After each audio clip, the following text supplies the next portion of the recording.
And I am back. And I am here to apologize for missing out on not uploading an episode last weekend. Oh my god. Oh my god. I don't even have an excuse, but I have it. Adulting caught up with me. Laziness caught up with me. Imposter syndrome caught up with me. Everything caught up with me, and I was like, wow, this is the first time I'm actually missing out on not uploading an episode on a weekend.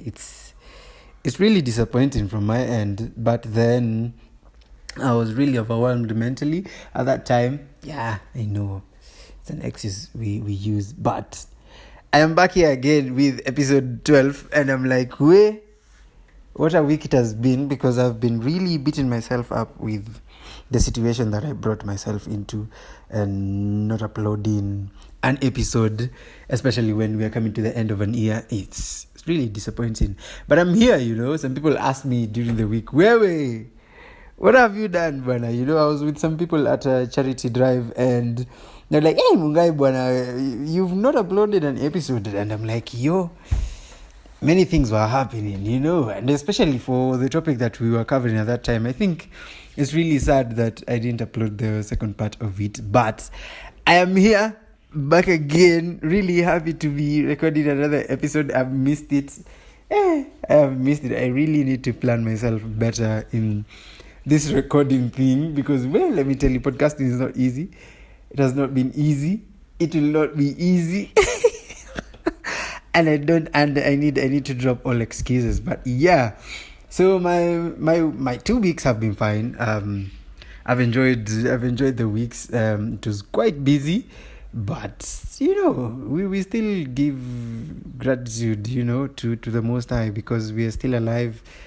He has brought us until this place, and yeah, still grateful, So yeah, as I said before earlier, I was at a charity drive on Thursday, 12th of December, where a friend of mine, a really good friend of mine, does this charity drive every single weekend, every single year on the 12th of December, where she, gathers donations of any kind, monetary or physical things. And yeah, we just went and just spent the day with the kids, and it was really a good time, because we also had some handwritten notes where we gave out to them, tried to explain a bit and just give context on what the notes were saying to the kids, and just affirming them generally. And it was really amazing. It was really, really amazing to just experience that, and trying to just form some kind of bond with the kids. For me, it was the second time, because last year we were still there, and I'm hoping that it will continue again and again for the years that come by, and we can participate even better. And yeah, I think the other one was, I was at what do you call it? I was in town making noise. We were still affirming people and giving out notes to people, random people on the streets. And that was 1st of December, which was on a Sunday.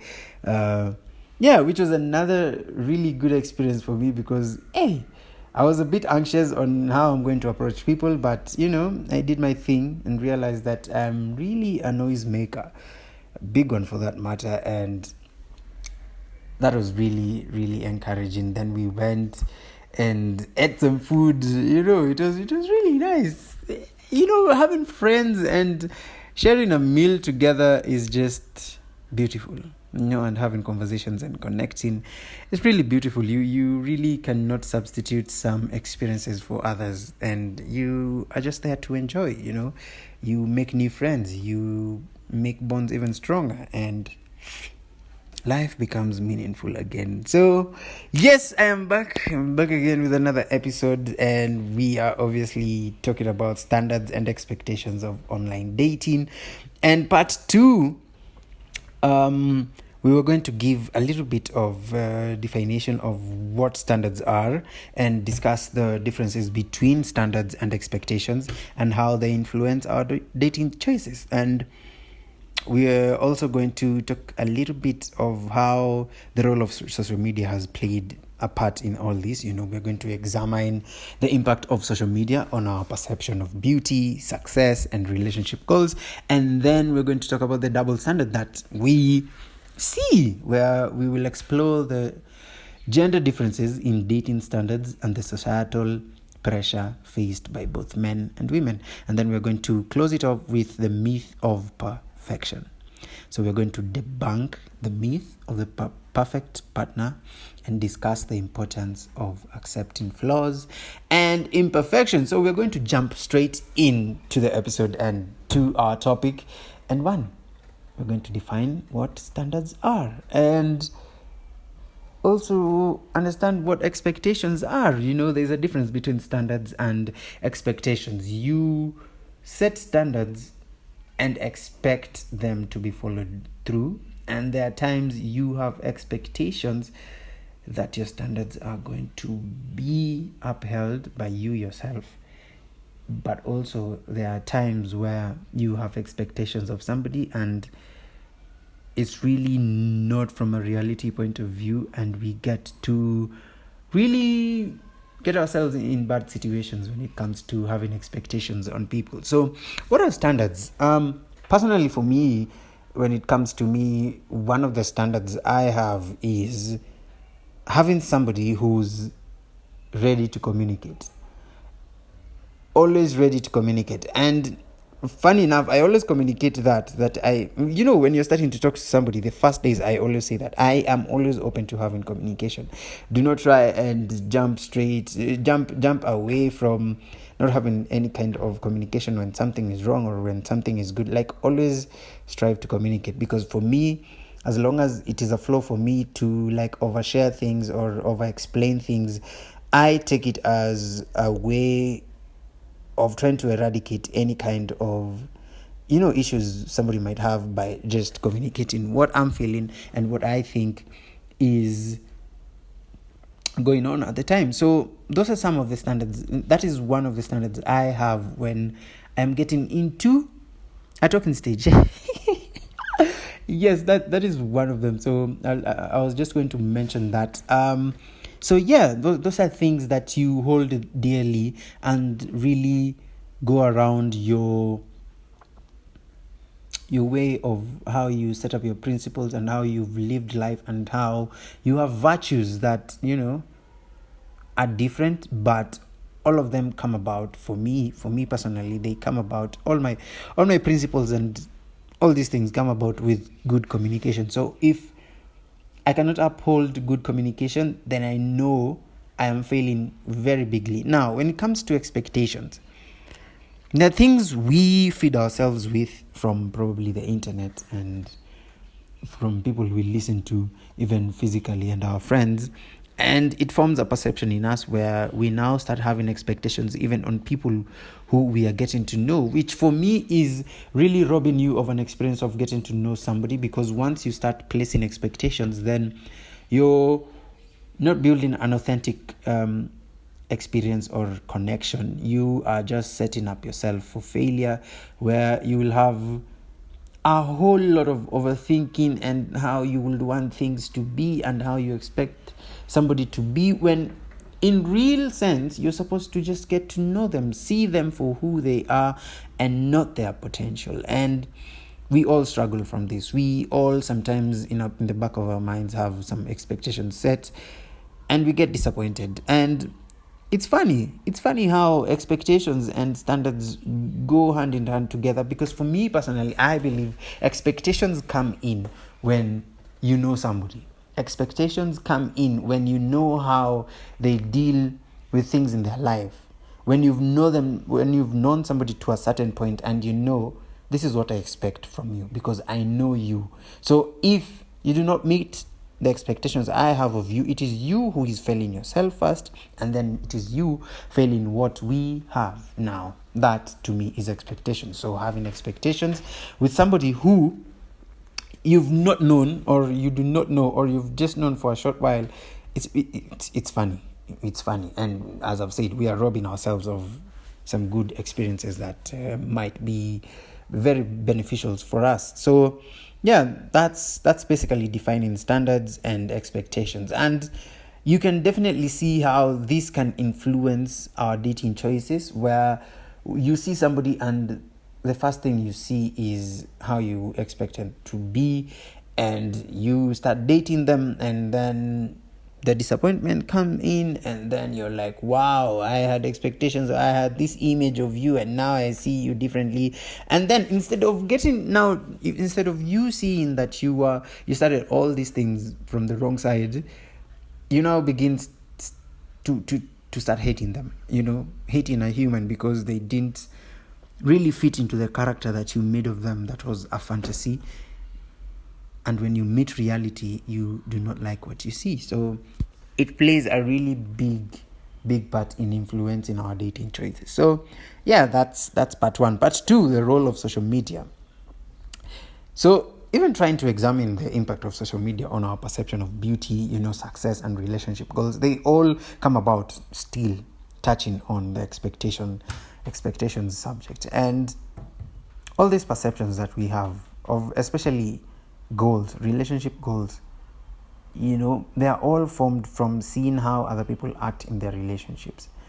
And it has become really, really embarrassing, especially at this age where everybody wants to do what is trending at the moment. Now, I was having a conversation just on this Thursday with the friends that I was out with, and I was asking them, don't you guys think like the act of giving out flowers to people or people you like or love has been cheapened in this age? Because now you're expected, even on the first date, to bring flowers and what packages. And I'm like, what? Why would I do that? Because for me, I believe, especially in this giving out of flowers, I think they should be so monumental in a way that they are only given out when the occasion deserves it. Let me say, like, probably when I'm asking you to be my girlfriend, sure, I will give you flowers. That we can agree on. But every time we are out, you have to get flowers. No, please, tafadhali. I know I am going to ruffle a couple of feathers, but wait, that is my belief, because I think so. Like, life has been set up in a way, like the dating, life has been set up in a way right now where we are rushing into things, and it's really just building up on our insecurities instead of us actually seeing what we're supposed to be doing. Why should we rush in all these things? Do vacations, we should do this and do this and do this.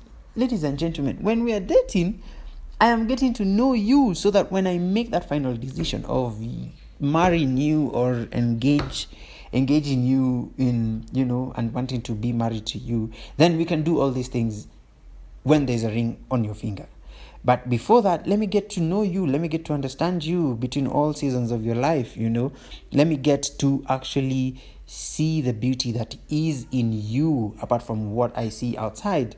Let me set up all these things so that success becomes a one thing that involves two people, instead of an individual thing that becomes now another ground for people to start hating each other and not really have that common goal together. So for me, these are the tiny things that I get to think about when I'm sitting down and I introspect on a lot of things that are happening in the world. And I really want for it to be different.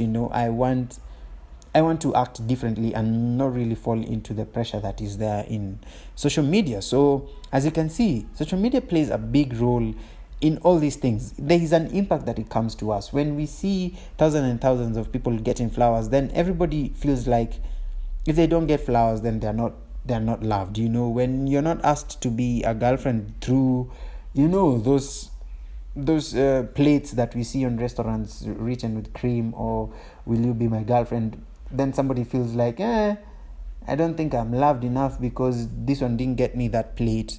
And I'm like, no, like that is not how love is supposed to be defined. That is not how we cannot all have a script on how love should look like or how love should be expressed. Like, however much somebody might bring in the topic of love languages and all these things, still doesn't make sense, man. But that's all me.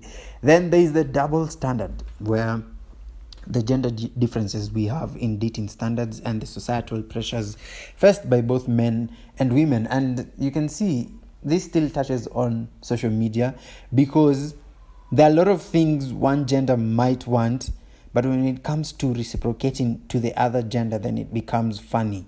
It becomes doesn't make sense to them, and it's really from a point of course, insecurities, but also the double standard where we don't recognize that we are all humans.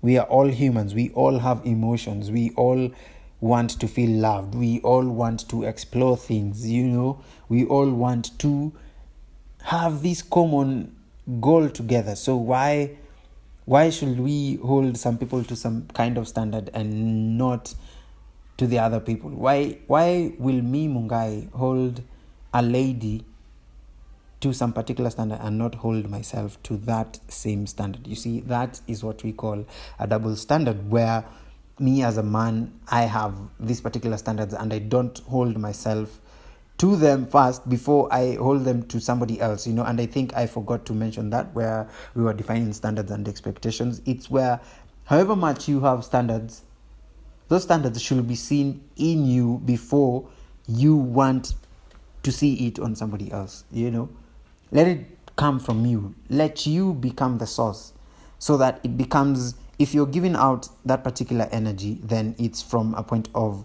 abundance and not from a point of lacking, and wanting some other person to fill in a void that is only supposed to be filled by you. So this is a whole other topic of having double standards in the dating world, and people really actually need to sit down and actually see themselves for who they are first, look at what they claim to be their standards, and ask themselves, do they hold themselves to the same standards before they demand of that from other people? So that is a whole lot of pressure to even sit down and introspect on that matter, because hey, at this stage in life where people are really, really looking outside to getting, partners and all these things, and there are many discouraging things outside here, and you don't know if you'll get your own person or if you'll ever find that person.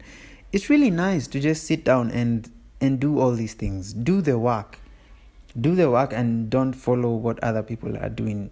Always strive to be different, Always strive to just be human and be decent, There are a couple of times you might find yourself also in the double standard, and for me, I take that as a learning point or a learning purview, because you're like, wow, I did not see that, and I need to hold myself to that standard if I am asking that of somebody else. So yeah, that's the bit of it when it comes to double standards. Now, on the myth of perfection, and even trying to debunk that myth of having the perfect partner, and discussing the importance of accepting flaws and imperfections. I think when we have all these expectations of having a partner and we set up standards in accordance to our expectations, then there's this myth of perfection that we seek, that we ourselves cannot even have, that we do not even have, You do not actually see you yourself as perfect, so you want the other person to be perfect for you, so that you feel like your life is stable, which is really working against yourself, because you will never get a perfect partner. You're supposed to get somebody who complements you, however much you might be different. Let it be somebody who complements you, who complements your virtues, who you share all these things from a point of having love as actions, and not just saying things, and learning that this particular person cannot be perfect in any way, and not placing any kind of expectations before getting to know them, so that when you are fine with them, when you've known them, then you can accept their flaws, and you can know how to maneuver around them. You can accept their imperfections, because they will also accept your own flaws and imperfections. It actually works when the both of you can actually have communication and discussions on how your flaws and imperfections can be worked around, how exactly can I get grace when I am in my flaws, when I'm in my imperfections, where I recognize that I'm not perfect and I'm doing something that is not good to you or does not make you feel loved. Then how can I substitute that with something else? How can I recognize that there is something else that my partner does that is really, really good and can cover the basis of the flaws that he or she has? These are conversations I personally love having with people that I'm getting to know, because then I get to know how exactly do you handle life generally from your own perspective without having somebody in your own life. You get?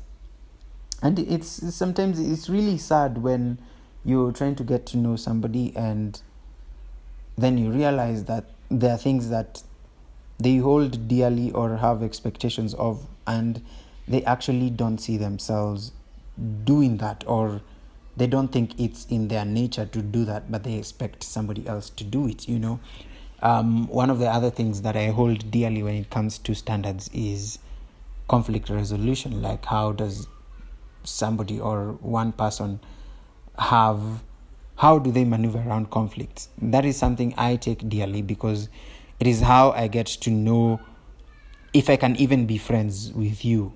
Are you somebody who is avoidant? Because for me personally, when you're avoidant, to me it really doesn't work for me, because I'm like, why are you avoiding issues, or why are you avoiding communication when it comes to conflicts? I'd rather you tell me, I do not feel like doing this at this moment. I am overwhelmed with feelings, this and this and this, and I don't think this conversation will go well as we would like to. Then we can have time off and come back to that topic when the time is deemed fit. But somebody who just runs away, doesn't communicate, acts like they don't want to talk about, I'm like, please, man, please, we need to grow up, man. Like, I'm not here to fight. Like, we are trying to create a we in this thing, and not me and you, or you and me. Like, I don't want any kind of differences when it comes to conflicts. Like, we can sit down and actually discuss these things with not that much emotions in it, because emotions have to be involved for you to actually recognize and be empathetical as much as possible to the person that you're talking to. So yeah, that is basically episode 12, where we are talking about all these things that affect all of us: the double standards, the role of social media, our standards and expectations, our own view of what perfection looks like in our partners.